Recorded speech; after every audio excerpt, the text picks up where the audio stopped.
Hey, everybody. Welcome to the Bro Coach podcast launch party. I've been working with Man of Life Coaching for a little bit with Dennis Procopio. We're going to get to him in 1 second.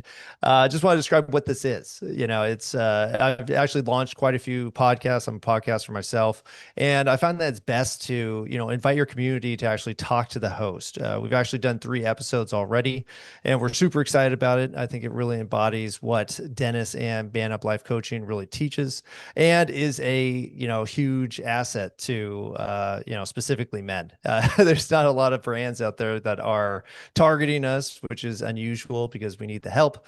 But Dennis has been doing this for decades and has really changed the lives of people. So my goal with this podcast and this podcast launch party is really to spread the word. There's again not a lot of resources for us. It seems like it, but you try to ask for help, and you'll find that people aren't too accepting. But Dennis is, and that's why we love him.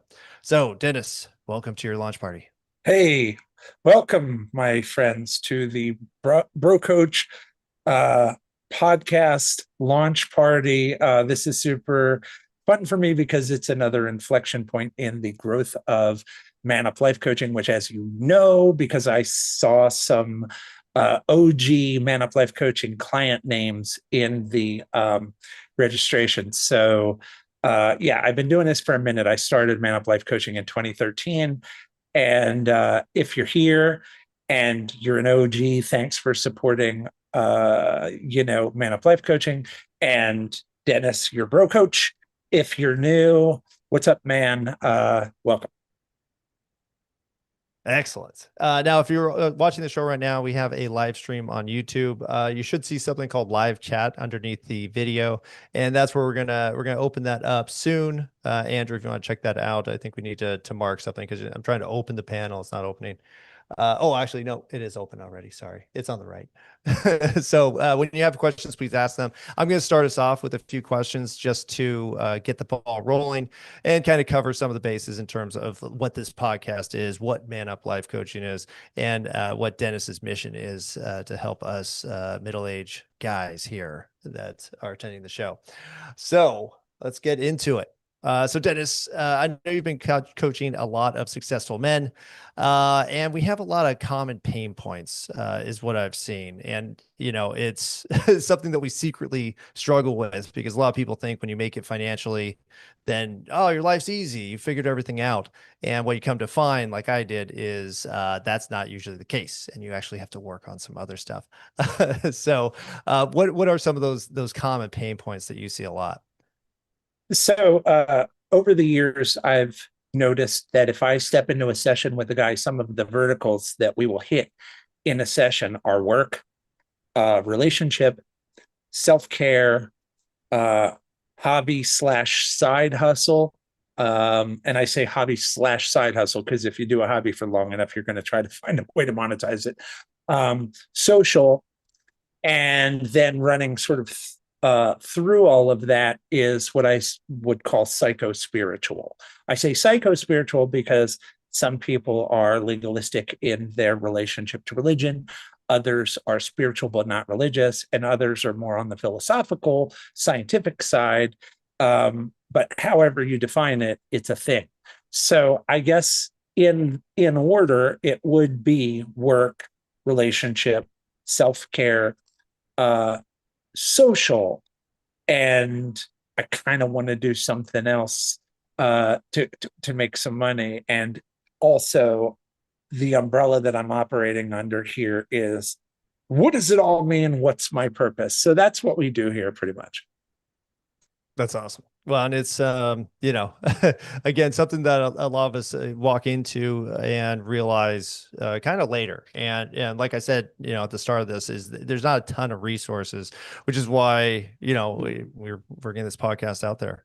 Now it's called the Bro Coach. But what does that mean? What does bro mean? What does it mean in this context? Is it your friends, comrades, colleagues? Like, it does mean to be a bro? It means we're toxic men and we hate women. No, I'm kidding. So I'm from Philadelphia, which quite literally means the city of brotherly love. If you've ever been to an Eagles game, you might question that moniker. But the reality is, brotherly love is the secret sauce of Man Up Life Coaching. I have had a totally crazy life. And when the book comes out, I think you'll see that I'm not kidding. The reason that I'm here now, I stuck the landing after a whole bunch of crappy stuff that happened back there, is because male mentors showed me brotherly love. There's just no other way to put it. Whether it was in school, whether it was in a bad neighborhood, whether it was trying to work my way into an industry where I felt like an imposter, everywhere along the way, there was some man who saw my potential and believed in me and played Batman to my Robin, you know what I mean? Or Morpheus to my Neo. So when I call myself a bro coach, it's because after all of the therapy that I ever did trying to get right, I realized that I got more benefit ultimately from the male mentors in my life. And in 2013, when I got my sea legs and I got my life right, I decided I want to pay this back. It just so happened that I was in San Diego, California, and I basically went from Philly, New York, from Philly, graduated high school and college and jail in New York. That's another story. But I had experiences in New York that between Philly and New York, those were my formative years. I spent a ton of time in New Orleans before and after Hurricane Katrina. I came to San Diego, having lived in Vegas in the 80s. And the feeling that I had is these guys need to step up their man game, dude. They're soft. They don't honor their commitments. They don't honor bro code. They don't understand the value of male relationships and of healthy masculinity. And frankly, they're letting women write the script for men and wondering why they're failing in their lives as husbands and fathers and bros. Um, so I decided to start a business called Man Up Life Coaching in that context. And I decided that I wanted my approach to not be clinical, to not be therapeutic, but I wanted to be a guy who was working with you and down in the trenches with you, and kind of like the Bill Withers song, you know, Lean on Me. Like, I'm the guy, he ain't heavy, he's my brother. I will carry you if I need to. And that is what the offer is here at Man Up Life Coach. Well, at Man Up Life Coaching, but also you're gonna hear that language, bro coach, bro coach, bro coach, and the bro coach approach a lot, because what it means to me is brotherly love and understanding that a man is manly but not macho, and sensitive and compassionate, but don't get it twisted. Mm. Yeah. Well, I think that, the definition of masculinity, I think we talked about that on the first, or you talked about on the first podcast.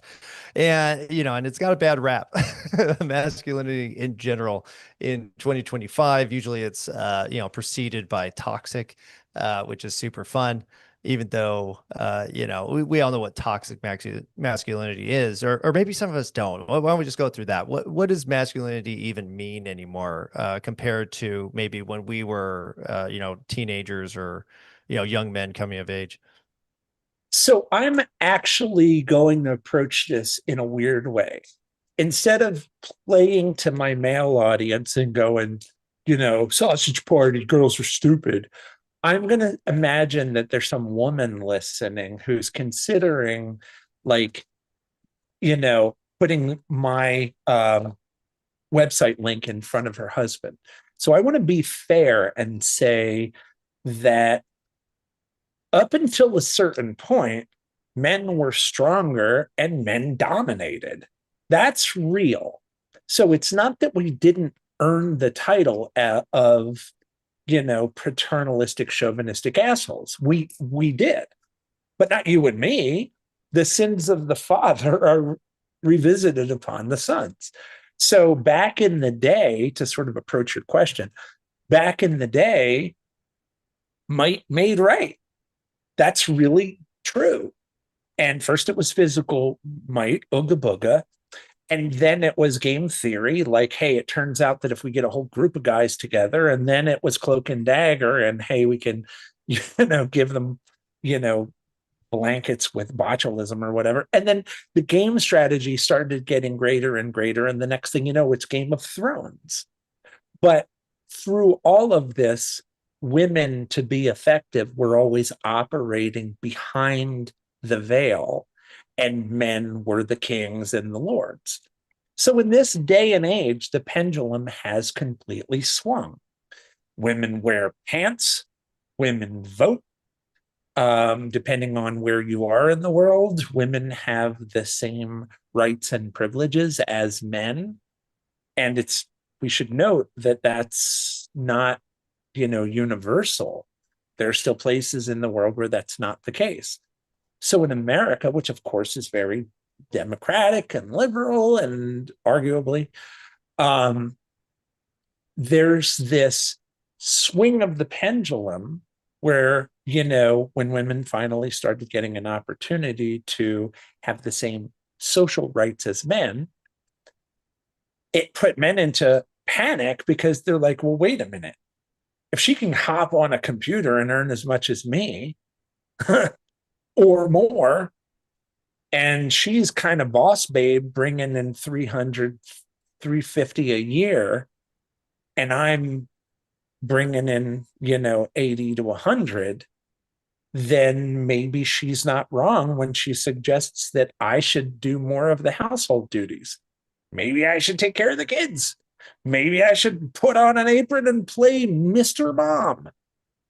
And so one of the things that we're seeing is men having to compromise with women about leadership roles in the house, because the old paradigm of serving the man who brings home the bacon has shifted. No, and that's something that some of us have experienced. I think a lot of guys may have seen it too, where maybe they're making more, but we've noticed too that guys who do make a great living and do provide and did all the traditional stuff now are still going through multiple divorces. I personally know guys who have been divorced like 2, 3 times, and they can't seem to figure it out and are very upset about it. They're not like guys who wanted to do that. They just ended up happening. And even though they're still successful in providing, it just keeps on happening. Do you think this is, for those guys as well, not the guys that have been out earned, but they're facing that kind of masculinity where it's not enough to just make a lot of money or even provide a lot. You have to be more than that. Yes. Yes, absolutely. I had a session today. I'm not going to out anybody. So if I'm killing you softly with my song, I promise I'm not trying to put your business on the street. But I had a guy today who is a high earner. He probably earns $750,000 in commercial real estate. His wife subscribed to be a trad wife, and they've got 2 kids and a third on the way as of the last 2 months. She understands completely how blessed they are that he's such a high earner, but she's also feeling a little kept. Now she's also a professional. She works in a professional field. She also earns a certain amount of money, but clearly it's not at the price point that he's at. And so his mentality is it's the 3 P's: protect, provide, and perform, or for penis. But not really, honestly. That's a sidebar. So protect, provide, perform. That's what guys have historically been taught that we should do. So this dude's the breadwinner, no 2 ways about it. But she's unhappy, and she's unhappy because he forgot to be her lover. And that's what happens with, The desperate housewives are the people who are like, I hate to sound like a bitch, but like, I feel like I'm in a really nice terrarium, but it's separating me from romance. I'm not having romance with you. I'm dreaming about romance with, I don't know, some Fabio-esque, I was gonna say pool boy. Is that yeah, the that's so common. pool boy, or right, kissing Valentino by a crystal blue Italian stream. Um, and it's just another Manic Monday. Okay, there, I did it. But so yeah, women want romance, women want romance and communication. Guys want sex and chill. Like Peace. that's they want sex and chill. They want guys want validation. Oh, honey, you're the best. You're the strongest, you're the smartest, you're the best I've ever had. And women want somebody who like watch a freaking chick flick. And there's the whole formula for what women want. It's impossible. It's as impossible as the female characters that men write. It's unrealistic, but women want a guy who is a completely romantic, wonderful listener, full of empathy, but is still Batman when she needs to weaponize him to protect the house. Mm. No, that's hard. And I think for me personally, I think it's a honesty crisis where it's like, yeah, I'd like to be that, but I'm not romantic, or am I being deceptive because I'm going along with something that I think is silly? And what do you say to those guys where it's kind of like, hey, I'm not into this, but I know she needs it, so I'm going to do it, but I feel I don't know, like a fraud by providing it just because I know she needs it. I don't know what I'm allowed to say on here, but it's for men, so I'm just gonna like err on the side of going for it. Like, women who learn early on to pretend they're into blowjobs have it figured out, right? And I try to explain to men the best blowjob you ever had, you were getting from some chick, was absolutely performative. She completely convinced you, like, oh, yeah, I really am into this. And she's not. I promise. She's lying. So you kind of have to do the same thing. You have to be performative when it's time to buy flowers and candy and go out to dinner and put your hand in your chin and put your phone away and have some wine and let her just talk and be animated. And there is this feeling like, Jesus Christ, like, dude, what am I doing here? Like, I could be doing Mm. anything, like TikTok. But that's the give and the take. One thing I will say, though, to that is women in relationships, when they feel loved, start letting their guard down. And women feel sex a lot more intensely than men do. I'm convinced of it. And so it really is more intimate for women. I really believe that. And because they internalize everything, like physically, like literally. So I think when women allow themselves to have fun sex, it's because they feel safe. And when men allow themselves to have fun with going out on dates and start ordering like, like fun little suits for themselves or whatever from, I don't know, wherever you get your clothes from, and kind of having fun with it and kind of getting into being a foodie or taking selfies and being like, here's us trying fla at whatever 3 Michelin star restaurant, you might be surprised to discover, just like she's getting into some of the sexy time stuff, you're kind of getting into some of the romance stuff. So you're not too masculine to enjoy it. And if you feel like a fraud, it's because you're just doing something new. It's okay. It doesn't mean you're gay. I mean, unless you are, and that's a different conversation. But so that's the thing. Does that answer your question? It does, and that's excellent advice. And it's treat it like a hobby that you just got into, and then Yeah. eventually it'll be super fun. You just got to get through the work. Or it We won't do have, be. Oh, sorry. Let me just oh, go ahead. circle back and say, or it won't be, but that's okay too. Like, Well, for me personally, I'm like, if it makes her happy, and that's all I actually care about. So right. here we go. Well, we do have some questions from our guests here. Bizarre Studios said, how do you deal with the constant need to succeed and win competitively, especially in high pressure careers, but always feel like you're treading water and falling behind? It's a Okay, great so question. I'm gonna out Bizarre Studios as Matt. And I am not surprised that Matt is asking such a deep question because he's a deep thinker. So, can you make it simple for me? What's the real synthesize that question?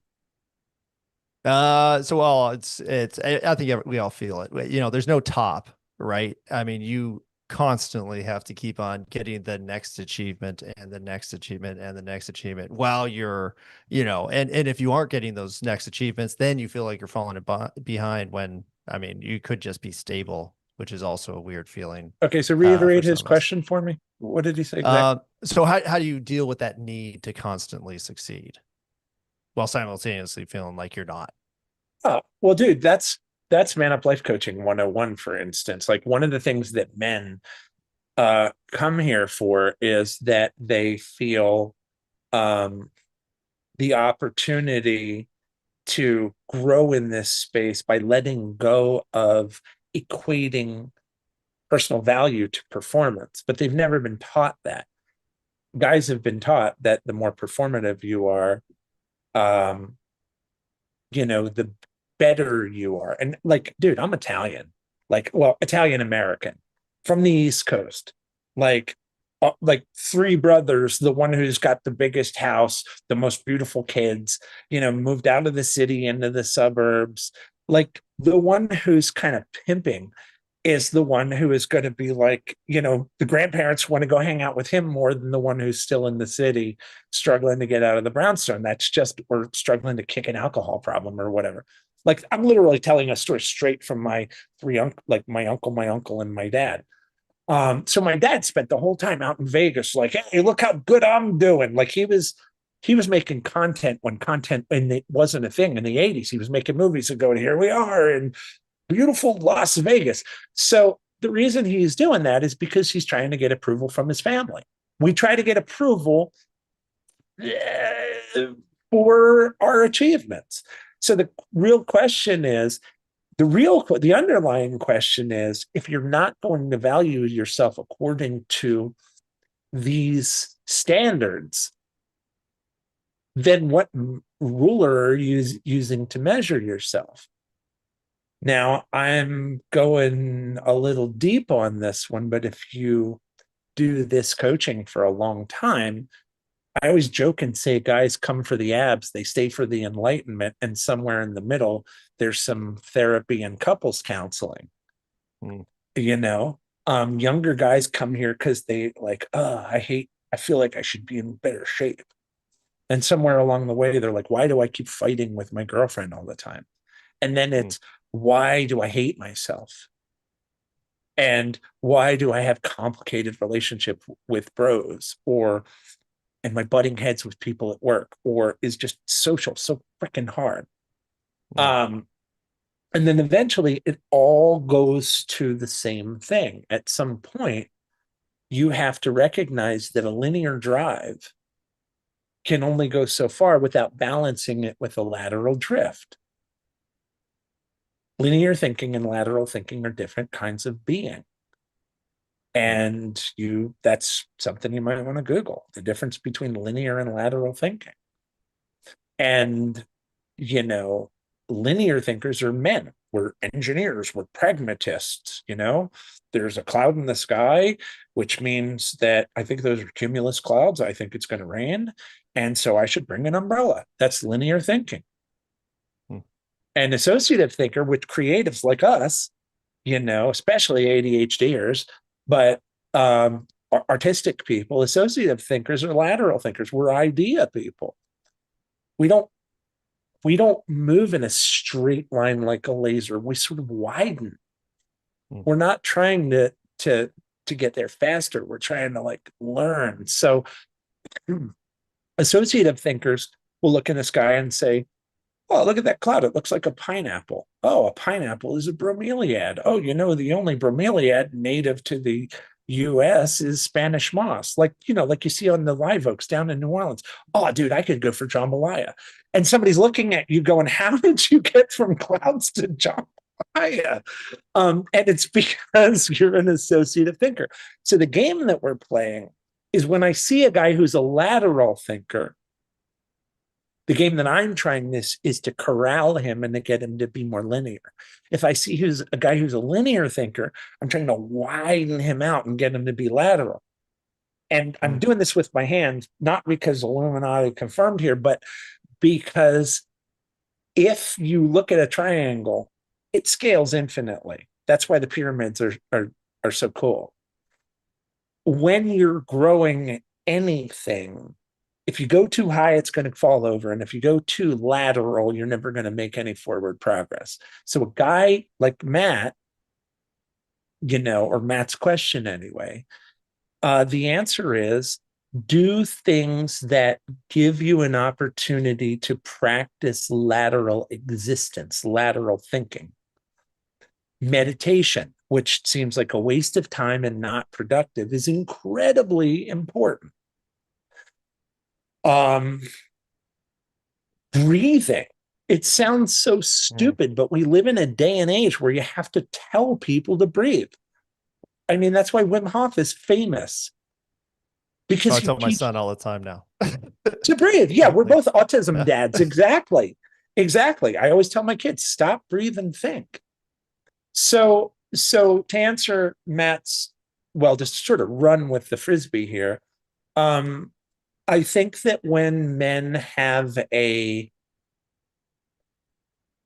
they define themselves by their productivity and by their achievements. Like David Goggins is like most perfect example I can think of. You know, I think you need to balance that with some Joe Rogan smoking a bowl. And be comfortable in that space.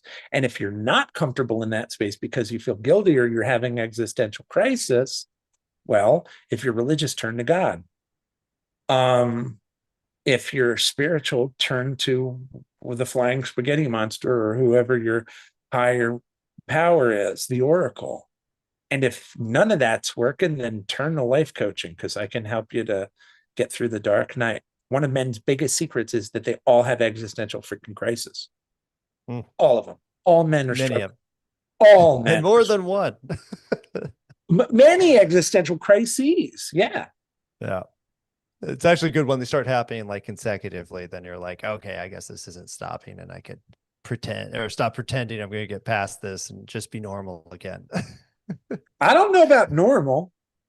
There's no I normal. honestly, no, I'm not trying to, I'm trying to take you apart, but I think that literally the fact that you said normal is indicative of one of the problems that guys have. No straight guy wants to be perceived as queer. Queer doesn't even mean gay. It just means weirdo.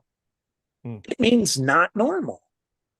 And there's something primal about being not normal. Masculinity is uniformity. Right? Why do I got to be Mr. Pink? Nobody wants to stand out. You know, what do you got? You got a thing there? Yes, actually, we have a few questions. I'm going to kind of bounce around here. We have Vitality 6617 said, how do we bridge the gap between seeking acceptance and being happy? And that's, well, that goes to the root of what you just said. Seeking acceptance and being happy. Well, okay. Seeking acceptance, right. So just to keep it real simple, most guys are looking for external validation. You know, mother, do you think she's good enough? You know, like we're constantly seeking validation. You know, Dad, did I do good? Do I get sprinkles on my ice cream? Boss, do I get the raise? Girlfriend, are we gonna take this to the next level and go steady or whatever people say these days? Go Steady was the 50s. Anyway, so people guys are constantly concerned about um being getting external validation. And one of the things we learn here is how to get self validation. Show me a guy who feels comfortable saying, "You're the man," to himself. "You're the man. You're the best. You're wonderful. You're so likable. You're really a good dude." That feels cringe as heck, man. That doesn't feel right. It either feels like you're bragging or you're just being weird. Now, show me a guy who's comfortable saying, "Oh, dude, you're an idiot. You messed up. You screwed up." Guys are running scripts like that all the time. So back to the guy's vitality's question. Uh, Happiness is not something we're trying to achieve it in this program. I never promise happiness. I actually don't. There's no guy who's going to come in Man Up Life Coaching, for instance, or come through my coaching protocols and come out and say, "I wasn't happy and now I am." Dude, you're going to have good days and bad days. Some days are diamond and some days are stone. At best, what you'll be is a stoic who's comfortable in his own skin, who accepts the things that he can't change as unchangeable and just learns how to deal with them in the best possible way, recognizes that things that he can change should be approached with creativity and ambition and hard work. And happiness may or may not happen along the way, but if you lock in on discipline, you will experience something that, in my opinion, is better than happiness. It's peace, and it's kind of standing in power. So that's my answer. By the way, I'm long-winded, so it is what it is. This is what I do for a living, so I have to talk to quiet guys all day. So I kind of go on. What's the next question? Well, just so everybody knows, this is being recorded. We'll have it up on the new podcast website at brocoach.com. If you go there, all the episodes are going to be listed as well, and any of these kind of webinar type events we'll have on there. With that said, we have a question from Cameron Altman. Oh, somebody actually put their name in the title. That's nice. He says the biggest challenge is maintaining a sense of balance between life, career, and relationships. I tend to put too much focus into one at any given time, which results in the other suffering. So I think that, and it seems like that's the common theme with a lot of these questions, is that balance between, whatever we call happiness and all the stuff that we also have to do. How Yeah, do we well, work that? in Cam's case, it sounds like what he's saying is, one, I want to be a professional who is moving up the ladder and checking all the boxes. Husband, dad, friend, executive or professional or successful. But at the same time, careful you don't forget that you have kids, because they'll grow up fast. I have a kid in high school right now, and I just can't believe how fast that went. I'm in a relationship with a woman who was in her 30s, and I blinked and now she's in her 50s. And I'm like, I kind of wish I would have been present more with her 30s. I mean, I'm not regretful to the point of wanting to go back and do it all over again. But if I could share advice with guys, it's be present, man. Be present. A guy like him, it's like he's operating from a place, and I'm not being presumptuous. I actually know Cameron. Um, um, a guy like Cam is always thinking winter is coming, winter is coming, winter is coming. He doesn't want to be in the ant and the grasshopper parable. He doesn't want to be the grasshopper. He wants to be the ant. Work, work, work, work, work. And guys like that show up at the end of their lives like, damn, I forgot to live my life. So is there a solvable problem there? Yeah, I mean, I guess there is. The solvable problem is learn to be present. I'm doing this thing. I came into this kind of nervous, admittedly, because it's performative. But I'm also listening to this like chill music I have going in the background. I'm also aware of the sound of the fan going. I'm also feeling my butt in this chair. and my feet on the ground, I'm aware that I'm in the desert in Southern California, and it feels good to be here. And I'm aware that I'm sharing space with you and you're my bro. So breathe and be present. And at some point you're gonna die. And the rest is details, dude. What you got any more questions? Oh, we got a bunch. Yeah. Well, and I love what you said because it's you know, you always advise on the meditation, but that's what meditation is. I think it's the realization that we're all at peace whenever we feel like that. You know, most of the time we're not in conflict is what I realized, and you helped me realize actually. And We're getting yeah, there. we're getting there. I still, you know, I'm actually perfect now. That's the funniest part. Yeah, yeah, me. I could see No your problems whatsoever. I could see your halo. Yeah. All right, give me another one. This is fun. All right, we got our own Andy Bonts. Says the biggest challenge is I have a hard time having fun. I spent most of my free time working or getting my kids here and there, and I could echo that. My answer is usually video games. Right now, where I'm like, he's with that 10 minutes you could fit in one.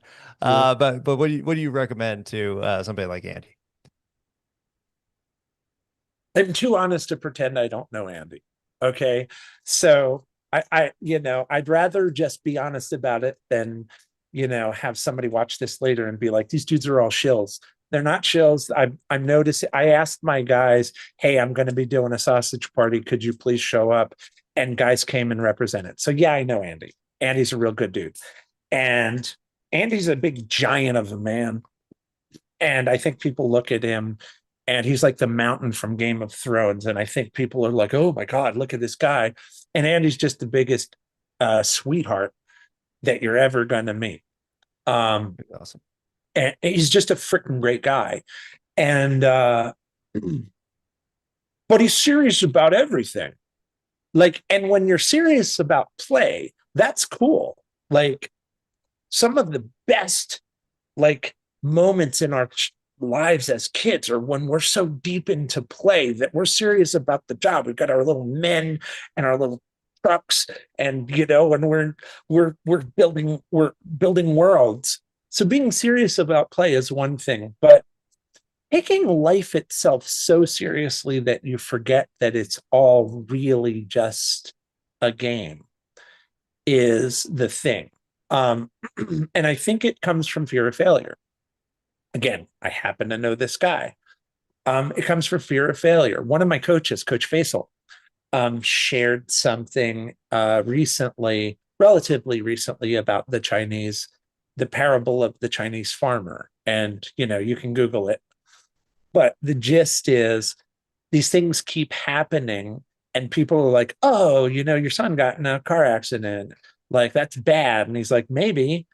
Instead of saying yes or no, he always says maybe. So, maybe. Oh, well, now the military came to draft him, but because he was injured, he didn't go. That's good, right? Well, maybe. And it's like, in every situation, the answer of whether something is absolutely good or bad isn't absolute. It's relative, because you never really know when a failure is actually a successful failure that's going to lead you to a success. In business, I've been doing this for 13 years, and I've had failures that were scary to me, but I said, all right, this is where we're going. I rolled with it, and then something flowered out of that I could not have predicted would happen. That's where you kind of let the universe's creativity move through you instead of trying to control it. So in a case like Andrew's question, I think, how do you have more fun? Pull the corn cob out of your ass, put a little wiggle in your hips, trust the universe, and be present. It's the same thing. Relax, but try to do it without alcohol or recreational drugs.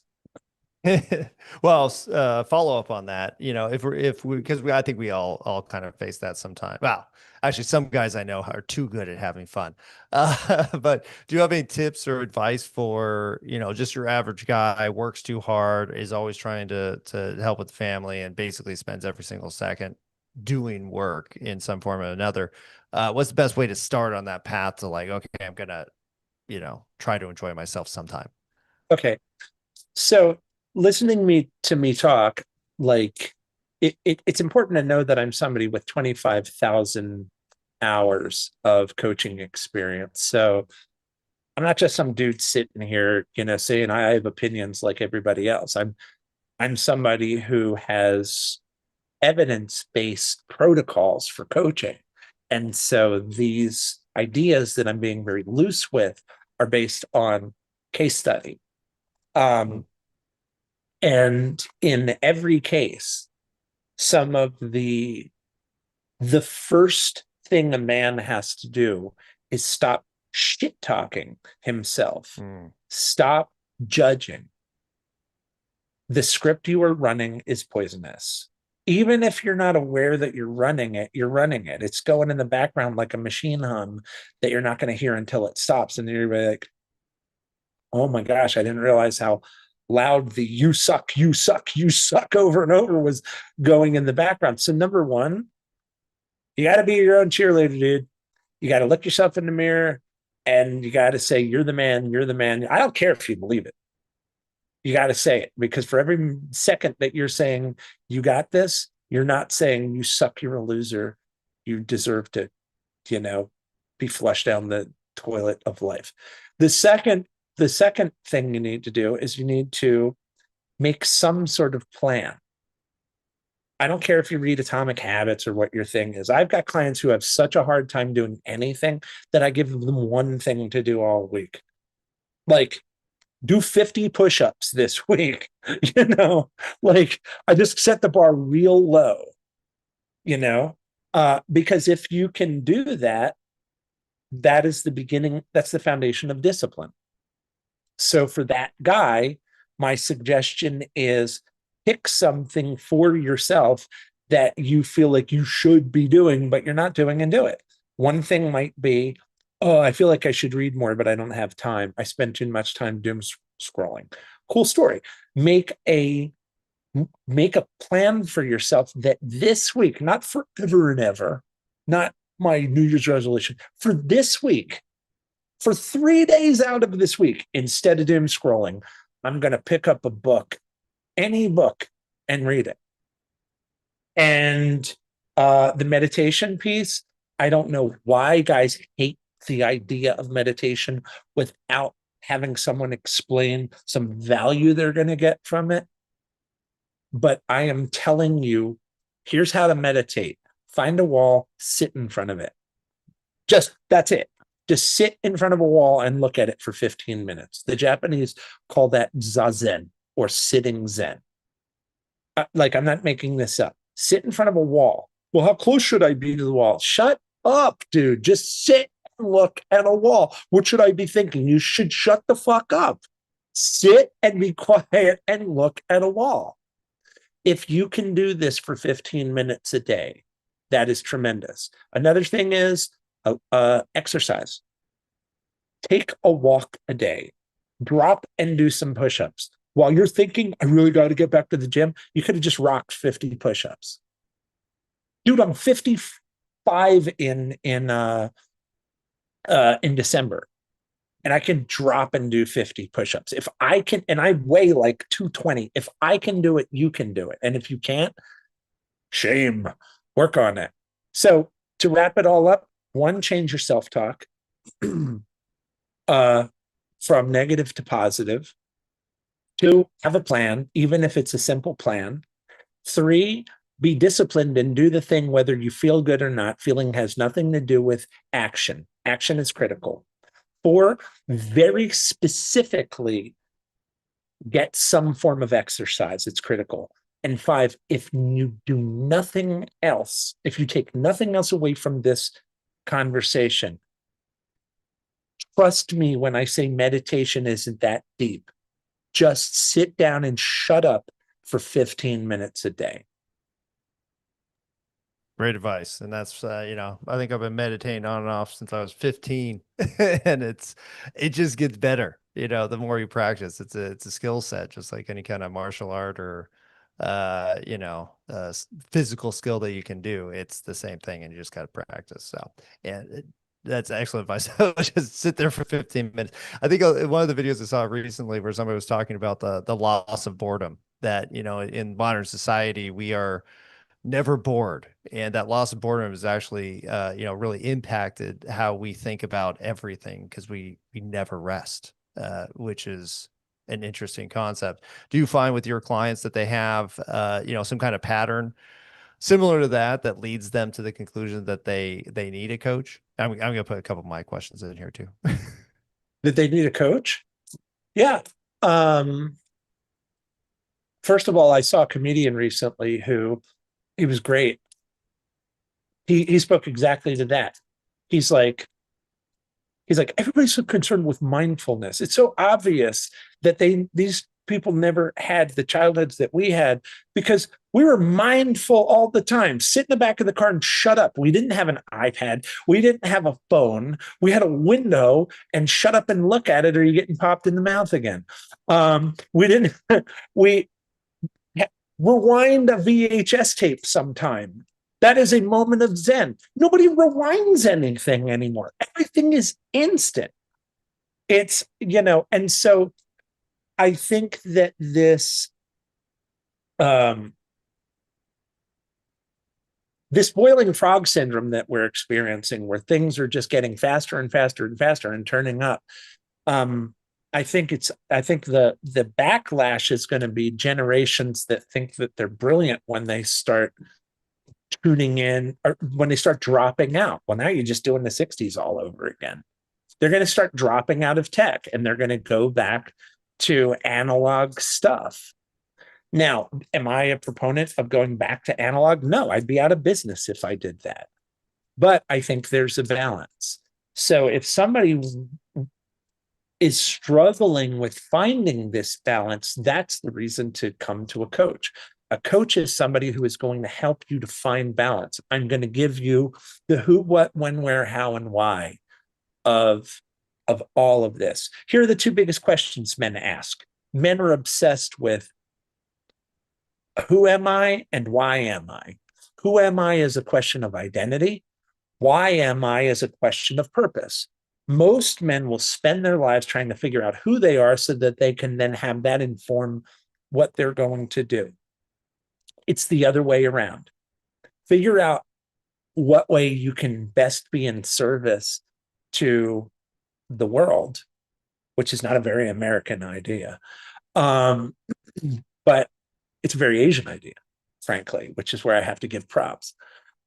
Figure out how you can be in service to the greater good, whether it's a talent, a skill set that you have, or a skill set that you're interested in developing. You don't have to be good at it. You can train into it. And then once you're doing that, let that define who you are. So if a guy comes to me and he wants to be a Man Up Life coaching client, or he wants to work with Dennis the Bro Coach, he's coming for mentorship, where I will guide him toward self-realization, and I will answer the two biggest questions: who you really are, and how you're getting in your way of your being authentic, and why you really are. Not how you make money, but what you're here to do, what your legacy is supposed to be. Great answer. And that will, well, you won't be bored unless you feel like it, and you'll decide it. And that's, I think that's the best part about gaining that self-actualization that we're all aiming for, whether we know that or not. We do have a question from Ian Western 5161. Ian, I know Ian. Ian's my bro. What's going on? What's he say? He says, what are some patterns you notice with men that are able to stop self-sabotaging? So guys who, most of us self-sabotage. I think that's, I get it. He's basically saying, one of my biggest weaknesses, my kryptonite, is self-sabotaging, and I'd like to imitate people who don't do that. So what are the habits of people who don't do that? Dude, I'm going to make it weird a little bit and say, growing up as a white guy in a black neighborhood when I was young taught me a lot, because black guys would be like, no guilt whatsoever about like buying things that made them happy or having an expectation of having that girl or that car or that job or whatever. And I always thought, man, I freaking love, like, I really owe it to the Black community for my hubris, because like I learned, don't make excuses, make moves. So so and actually, now that I'm in Southern California, I see that a lot with the Mexican community as well, dude. A Mexican guy will come here with nothing. Next thing you know, he's got a truck, he's got a house. Like, he's not making excuses. He's making moves. In both cases, there's no self sabotage. There's here's what I want, and here's how I'm going to get it. So,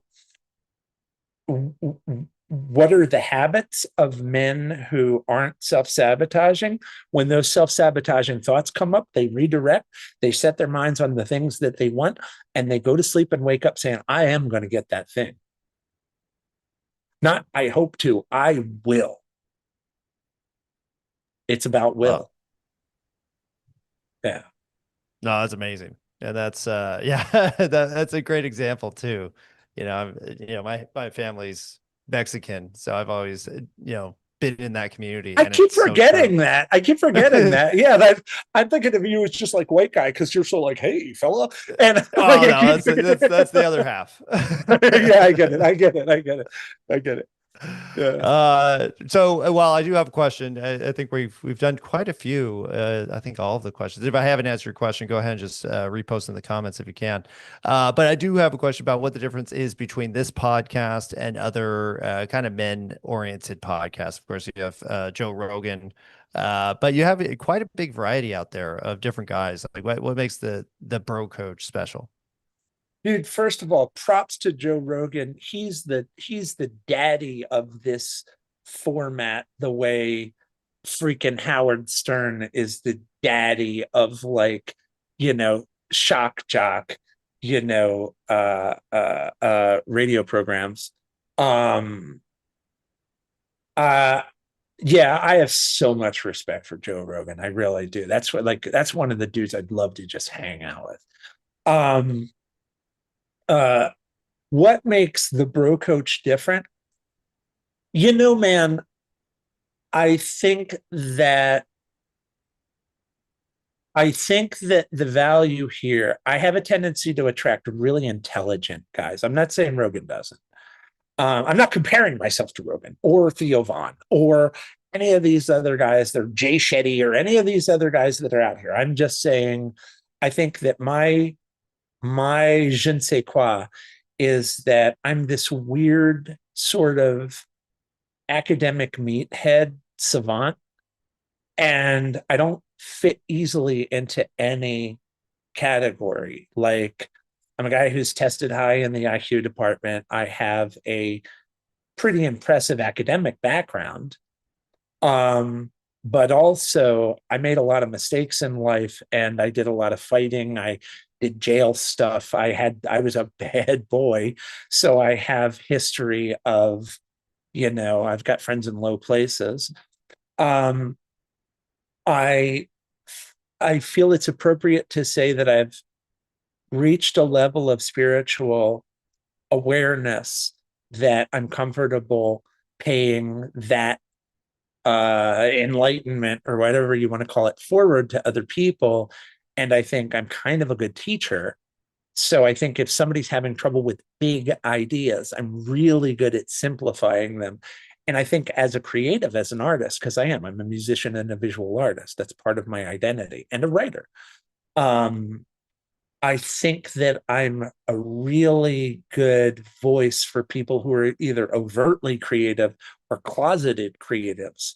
So in the Venn diagram of manly, um, either like women or gay, but you're the top. Um, you know, um, so you're looking guys who are looking for healthy masculinity, and they're kind of more on the, man side, but also are compassionate, also are, um, not afraid to let their daughter put pigtails in their hair or paint their fingernails, but also aren't scared to read a book.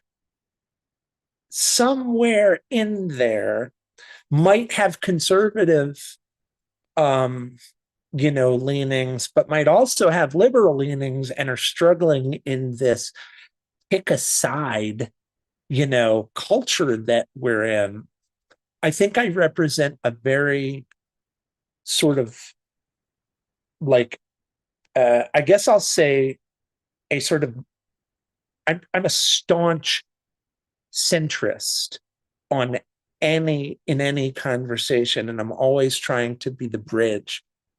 And if other guys can kind of relate to that and say, I like this dude, I like his vibe, and I think he really splits the difference for me between the macho Andrew Tate stuff over here, the David Goggins stuff, but also the sort of Eckhart Tolle, Thomas Campbell stuff over the Jay Shetty stuff over here.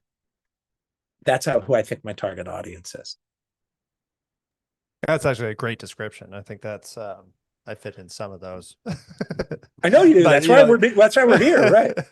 Actually, I did mention that before, but I am also a client of Man Up Life Coaching, and it has made a huge difference in my life. I've been through a lot of transformations and struggles and massive failures, and then just ongoing fatherhood is actually tough. I actually met Dennis because he was on my podcast called Dads in Autism Land, where I talked to just other dads who are raising autistic kids, which is a unique struggle. But your brand of consulting and coaching has been fantastic, and it's been a huge difference. And I'm actually pretty skeptical. Oh, Dennis knows this. I'm skeptical of everything, tiny bit skeptical of everything.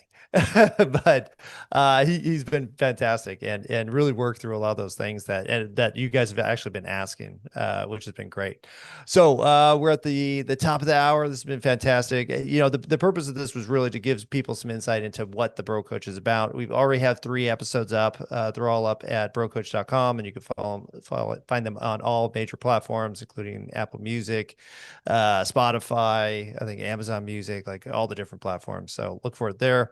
We're also looking for guests. We haven't done it yet, but now that we've kind of shown what the podcast is about, now we're looking for guests. So if you are interested in guessing or being a guest on the show, we'd love to have you. And you can find a link to our contact form on the website at brocoach.com, or you can contact us directly at manuplifecoaching.com as well. I want to leave you with one question, which is if the Bro Coach movement, we'll call it, could change one thing about how men show up in their lives and relationships, what would that legacy look like? Just one thing. It would be men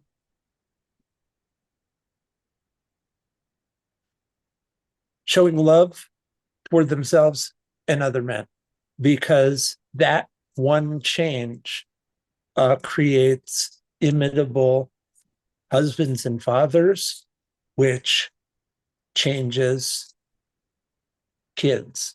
And I think that's how the world heals. I think good husbands and dads are the solution to our cultural problems. Love it. Totally Yeah. agree. Could you do me a favor before we sign out? Um, there are a bunch of guys that ask questions. Is there a way we could get those questions so that I can answer them? I'm going to create content, and I'm going to try to answer those maybe in another episode, so that if those guys didn't get it answered today, I want to thank them for being here. And if they subscribe to our podcast, I want to take those questions and turn it into content for future sessions.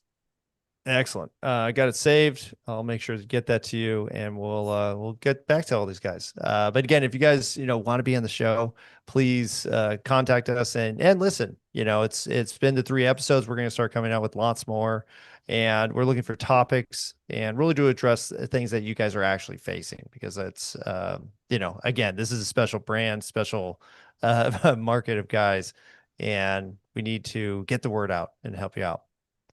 Cool.